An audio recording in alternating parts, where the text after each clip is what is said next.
Hi friends, welcome back to Edupedia World. The last lecture we discussed about single fixed and single movable pulley. Today we will take the discussion of pulleys little bit further and discuss about combination of pulleys. What we will discuss under this is two types of scenarios, in which the first scenario there will be one fixed pulley and a set of movable pulleys, and in the second scenario there will be two blocks of pulleys, among which one will be movable and the other will be fixed. So let us complete the discussion on pulleys with this lecture. In the previous lecture we discussed about single pulleys. In the case of single pulleys, what we saw is that we can achieve a maximum mechanical advantage of 2 in the case of single movable pulley. What that means is that we can at max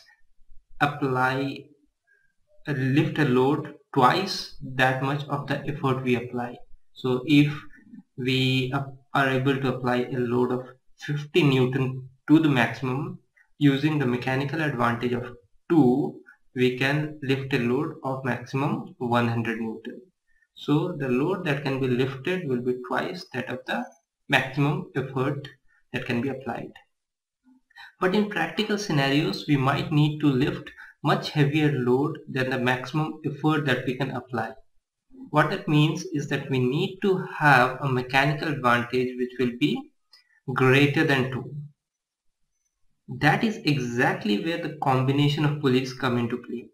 We can use certain configurations in which we combine multiple pulleys in order to get a mechanical advantage which is greater than 2. And depending on the number of pulleys and the combinations, it can be much greater than 2.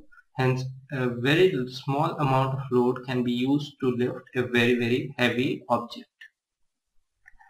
So we will discuss two different configurations of combination of pulley. The first one, which we are going to discuss, will have one fixed pulley and several movable pulley. So let me write it down. The first configuration is one. As a special case, we will discuss an example in which we have 3 movable pulley and 1 fixed pulley, and from there we will extrapolate it to any number of movable pulleys. So let us see how the configuration will look like. So basically what will happen is we will have one fixed pulley and multiple movable pulley. First let me draw the movable pulley section. The movable pulley will be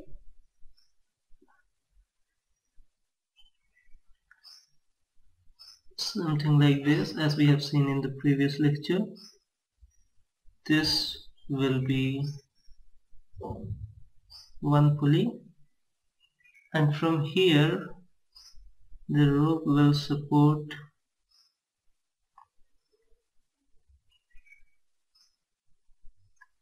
second pulley, and there will be another rope here.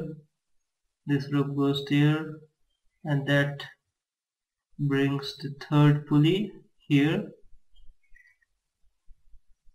and this pulley will again be supported like this, and this pulley will ultimately be attached to the fixed pulley, which will be somewhere over here, and this will be fixed from the top.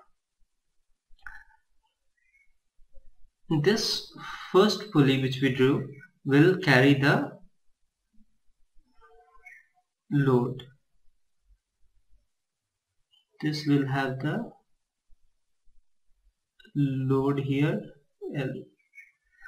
Pardon my drawing, but as we can see, what is happening here is that a series of movable pulleys are connected to each other in this fashion, and that ultimately is connected to the fixed pulley here, and the fixed pulley is the rope hanging from the fixed pulley that is where we will apply our effort.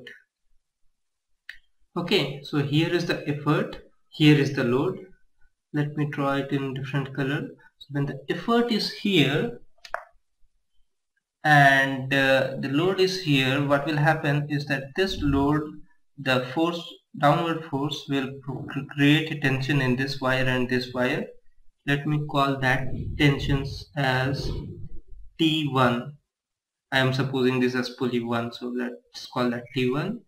And since this is a massless rope, the tension throughout this rope will be same, so this will also be equal to T1. Now this load, this tension T1 produces downward force on this pulley, and that will create tension in this and this. Let us call that T2. So this will also be T2, and this T2 will create T3 here and T3 here, and since this is continuation, this same T3 will be here. So we can see what is happening here. This load is creating tension 1 in the first rope, and this tension is creating tension 2 in the second rope, and this T2 is creating T3 in the third rope, which passes through the single fixed pulley, and that is equivalent to the effort. So this T3 and this effort will be equal. That is the bottom line from this configuration. Let me draw it. The first equation we will get is T3 and E are equal. Okay, from this. Now if we go from here to here, what we will see is that this T3 and this T3 is balanced by this T2.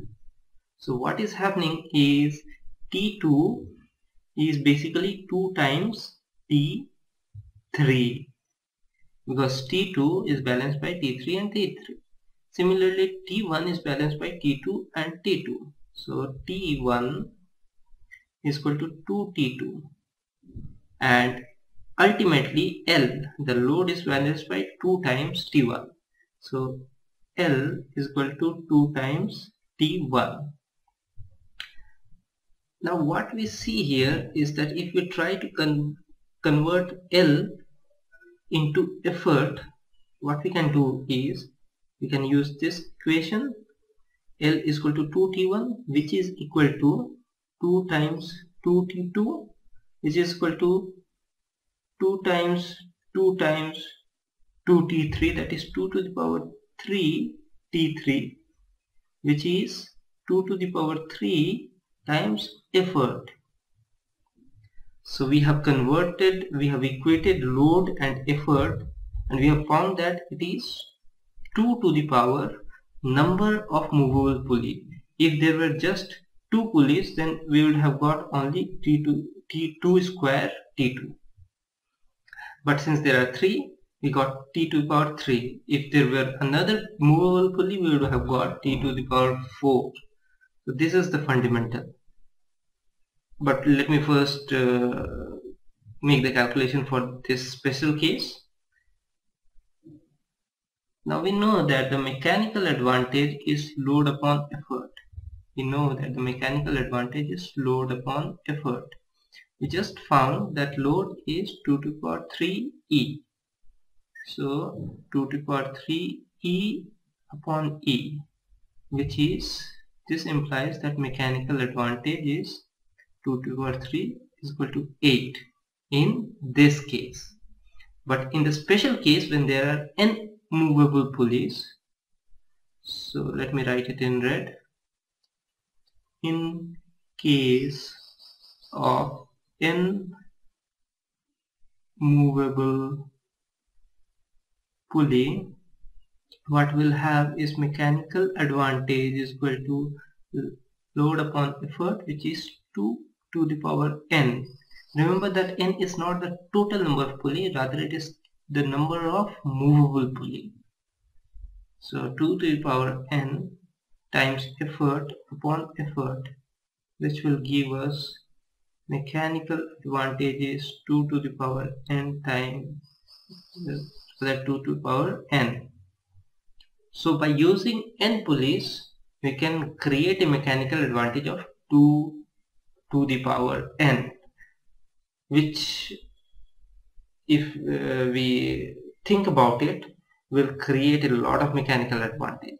For 4 it will create 16, that is we need only 1/16th the amount of load in terms of effort to move the body. Okay, now since we have found the generic equation for mechanical advantage, we know how we can use pulley system to lift very heavy loads. Next, let us calculate the velocity ratio. Now the velocity ratio, we need to think a little how to go about that. I will show you here. Imagine that we pull this part of the string by a distance dE. Now what will happen when this moves down dE? This part will also move up dE, this part of the string, but that will result in this pulley being moved up dE by 2. Why so? Because the distance is halved, because the distance is being distributed between this rope and this rope. So this pulley will move something like this, dE upon 2. Now since this pulley moves up dE upon 2, this rope moves up dE upon 2, this pulley now will move dE upon 4, half of dE upon 2. Why? Because there are 2 ropes again. So this pulley moves dE upon 4. Since this pulley moves up dE upon 4, this rope moves up dE upon 4. Again this pulley has 2 ropes, so ultimately this pulley will move up dE upon 8, and this dE upon 8 is the distance moved by load, so this will be dL. Okay, so we see how the distance moved by the load is reduced by the number of pulleys we are traversing. Now we know that the velocity ratio is defined as the distance moved by effort upon the distance moved by load. We can replace the distance moved by load by dE upon 8. So we can write here distance moved by effort upon distance moved by effort upon 8, that is 8, which is basically again 2 to the power 3. We can see that each time we are going, we are halving it. So the velocity ratio is doubling each time we are traversing a pulley. So similar to the case of mechanical advantage, the velocity ratio, let me write it in red again, in case of n movable pulley, the velocity ratio will also be equal to 2 to the power n. This is the special case of 3 movable pulleys. This is the case where there are n movable pulleys. Now finally, if we want to calculate the efficiency, we know that the efficiency is defined as the mechanical advantage upon velocity ratio, and that will turn out in the special case as 8 upon 8, or in the general case as 2 to the power n upon 2 to the power n, which is 1 or 100%. So we see that in a frictionless, massless system, we will have 100% efficiency. But that is not the practical scenario. There are frictional losses, there is mass of the string to be taken care of. And in that case, the efficiency drops below 100%. The velocity ratio will remain to the power n, but due to the losses, the mechanical advantage will reduce from 2 to the power n, and as a result, the efficiency will be reducing from 100%. Okay, now since we have seen the first type, let us jump into the second type, in which we have two blocks of pulleys.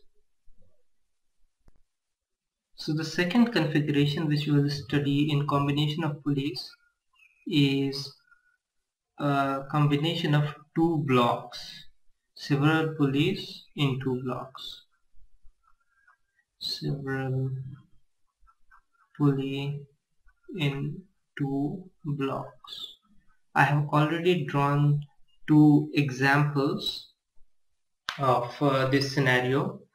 The first one has three pulleys at the top block, which is the fixed block, and two at the bottom block, which is the movable. In the other case, we have 2 and 2. So what we see is that there will be a fixed block, or the upper block, tackle. So this whole system is called block and tackle system. Now an important idea to understand behind this type of pulley system is that the number of pulleys in the fixed block should be either equal to or one more than the movable type, so that the rope always hangs out from here. That is where we will be applying the effort.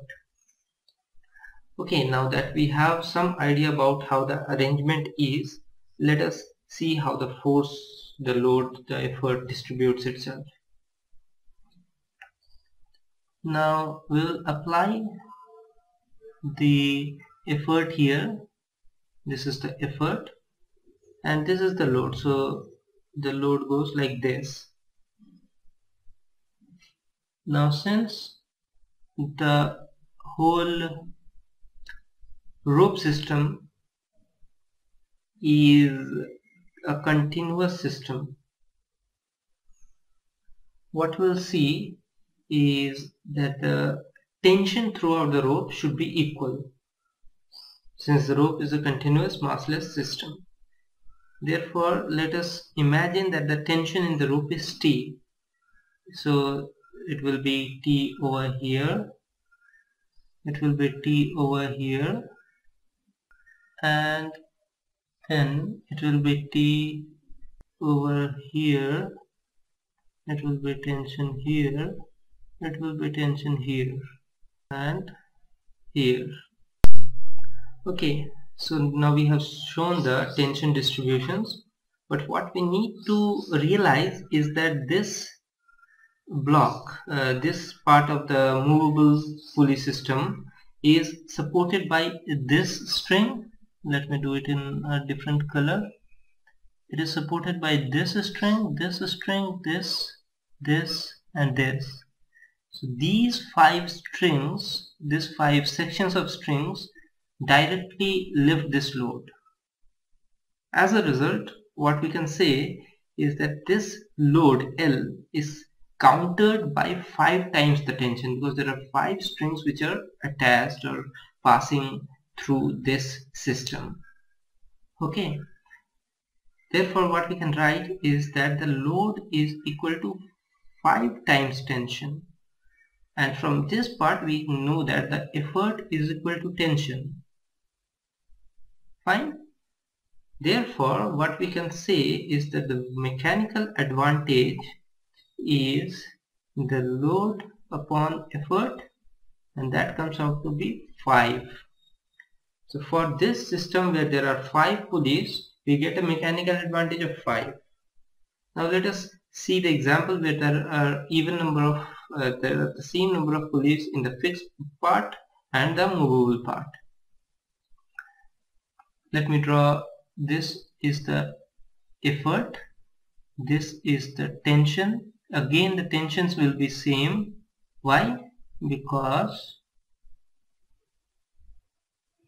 it's a single rope, continuous single rope. Okay, and we know that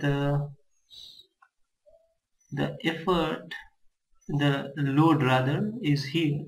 So this is my load, and this system, this part of the movable system has this rope it has this rope, it has this rope, and it has this rope. So there are 4 sections of the rope which has tension T supporting this load.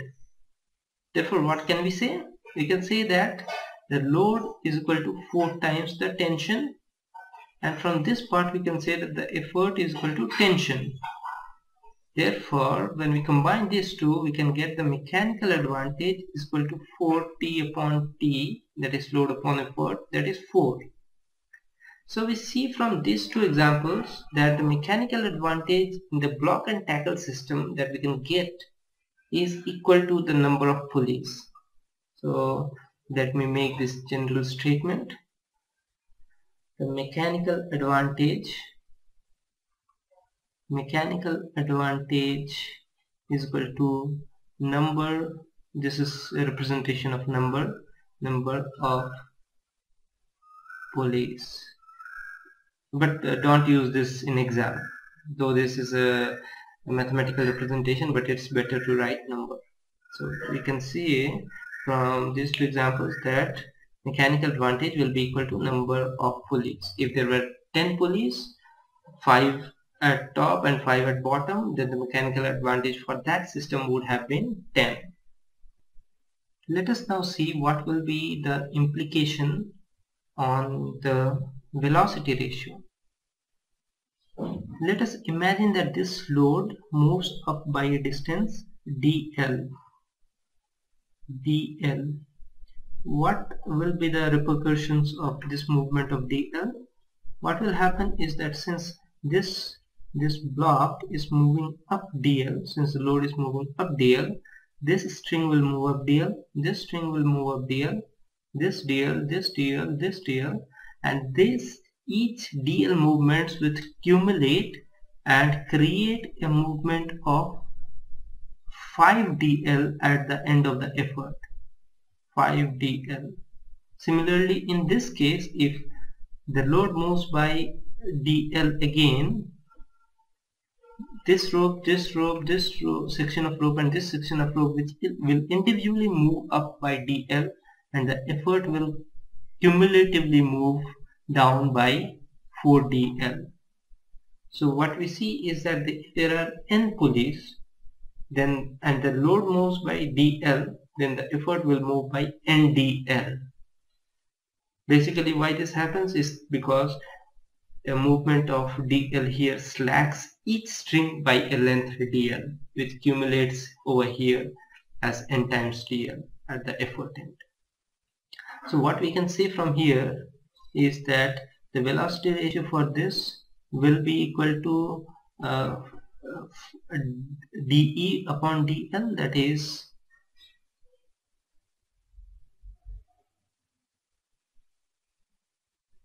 dE upon dl, that is 5 dl upon dl, that is 5. Similarly, the velocity ratio here will be 4 dl upon dl, that is 4. And generically speaking, you'll get a velocity ratio of is equal to number of pulleys again. So the mechanical advantage and velocity ratio both turns out to be equal to the number of pulley. And when we combine these two ideas, what we get is that the efficiency is equal to mechanical advantage upon the velocity ratio, and that turns out to be 1 or 100%. But again, this is true in case of frictionless, massless system. But in real scenario, there will be some mass, there will be some friction, and that will result in a reduction in the efficiency. Now let us consider a special case, rather a case where we actually have some weight of the lower section of the block. Okay, so let us consider that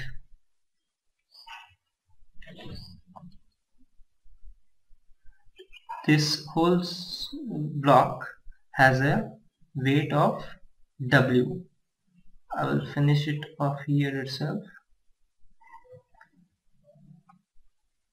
So this has a mass W, or rather a weight W.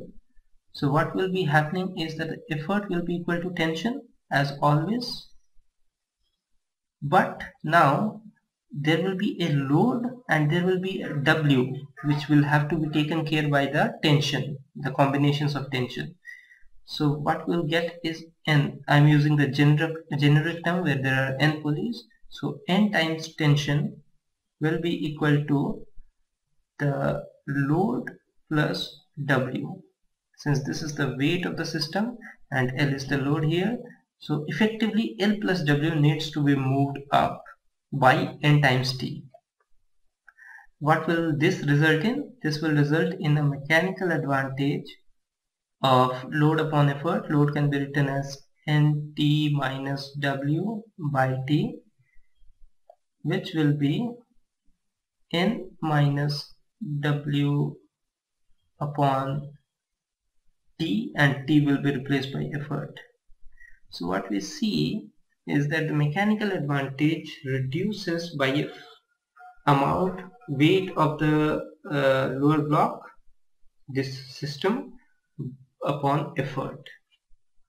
So we see that what we have been saying throughout, that in case there is frictional losses and weight taken into consideration, the mechanical advantage will be less than the actual value calculated, that is the mechanical advantage is less than N, which is actually true in this calculation.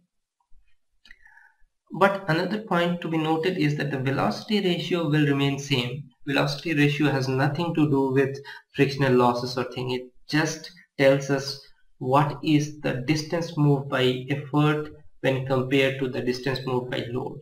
So velocity ratio remains same. Velocity ratio will remain as N. And then if we calculate the efficiency, we'll get N minus W by E upon N, which will be 1 minus W by N E.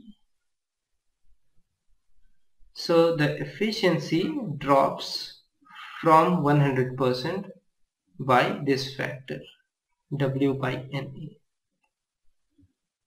Okay, we have seen a lot of theory in this lecture, and I hope that you grasped at least some of it. And in the next lecture we will see numericals and try to bring together the theory we saw through today and the previous lecture. So till the next lecture, have a great day. Goodbye.